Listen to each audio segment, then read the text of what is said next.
हमारा भारत, उस समय अमेरिका से एक मिशनरी को भेजा गया। उसको भेजा गया कि जाओ भारत और जाकर के भारत को ईसाई राष्ट्र बनाओ। और वो 21-22 साल का नौजवान था जिसका नाम था सैमुअल इवान स्टॉक। ईसाई राष्ट्र का मिशन देकर के उसको भेजा गया। वो भारत आया, भारत में शिमला गया, वहां पर उसने एक तरफ से लोगों को ईसाई बनाना प्रारंभ कर दिया। जब धीरे धीरे काम चलने लगा तो अचानक से हिमाचल में प्लेग की बीमारी फैल गई। जैसे आज कोरोना की बीमारी फैल गई, ठीक उसी प्रकार प्लेग की बीमारी भी छुआछूत की बीमारी थी। लोग अपने परिजनों को छोड़ छोड़ करके भागने लगे। जैसे घर में किसी को प्लेग हो गया तो घर में छोड़ करके चले गए। तो ऐसे ही जब देखा सैमुअल इवान स्टॉक ने कि जब ऐसी परिस्थिति पैदा हो गई कि लोग अपने परिजनों को छोड़ छोड़ करके भागने लगे, उस समय वहां पर एक समाज सेवी थे जिनका नाम था पंडित रूलियाराम।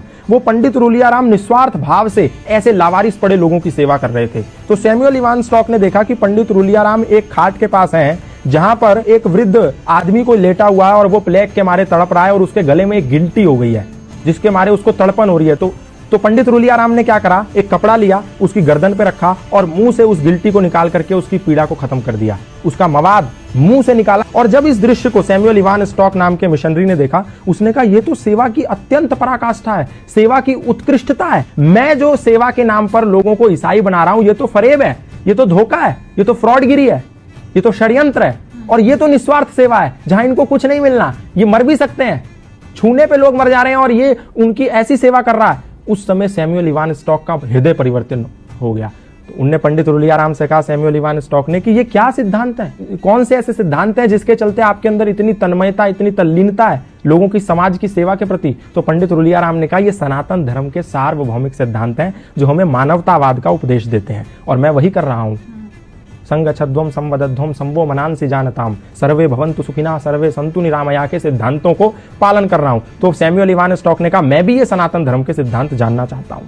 तो सैमुअल इवान स्टॉक को पंडित रूलियाराम ने सत्यार्थ प्रकाश दिया, द लाइट ऑफ ट्रुथ नाम की एक पुस्तक दी। बोला तुम ये पढ़ो और तुम्हें सनातन धर्म का पूरा सारांश पता चल जाएगा कि सनातन है क्या। सैमुअल इवान स्टॉक ने उस पुस्तक का अध्ययन किया। अध्ययन करने के बाद ऐसा हृदय परिवर्तन हो गया कि आया तो था वो भारत को ईसाई राष्ट्र बनाने, वो भारत को आजाद कराने की लड़ाई में कूद पड़ा। और जब वो लड़ाई में कूद पड़ा तो अंग्रेजों ने उसको जेल में बंद कर दिया। जेल में बंद कर दिया तो उसकी मुलाकात लाला लाजपत राय से हुई। जेल से निकल के आने के बाद उसने पंडित रूलियाराम से मिला और बोला कि मैं अब सनातन धर्मी बनना चाहता हूं और मैं अपना नाम भी, क्योंकि आपने जो मुझे सत्यार्थ प्रकाश दी थी, द लाइट ऑफ ट्रुथ, उसको पढ़ने के बाद मेरा हृदय सनातन की और श्रद्धा से भर गया है। तो मैं नाम भी अपना उसी सत्यार्थ प्रकाश से अभिप्रेरित होकर रखना चाहता हूं। अपना नाम सत्यानंद रखना चाहता हूं। और वो व्यक्ति सत्यानंद आर्य सन्यासी बन गया और भारत में रहकर के मृत्यु पर्यंत सनातन धर्म का प्रचार करता रहा। आप सोच के देखिए कि एक व्यक्ति जिसको भारत को ईसाई मुल्क बनाने के लिए भेजा गया था लोगों के साथ छल कपट करके, वो व्यक्ति सनातन धर्म का प्रचारक बन गया। उसने अपनी पत्नी को भी सनातन का प्रचारक बना दिया। अपने घर के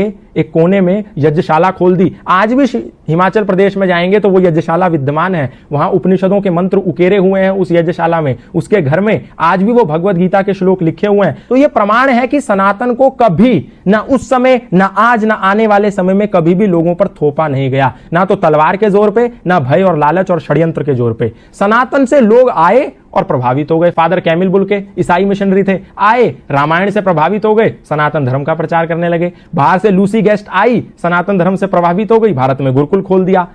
स्टैनफोर्ड की एक महिला आई, भारत में आके गंगा के पास बैठी, साध्वी भगवती सरस्वती बन गई। एक व्यक्ति स्विट्जरलैंड से पैदल भारत आ गया, 4 साल 18 मुल्क पैदा करते हुए। कोई गया था उसके कंधे पर बंदूक रखने और उसका नाम हो गया बैन बाबा।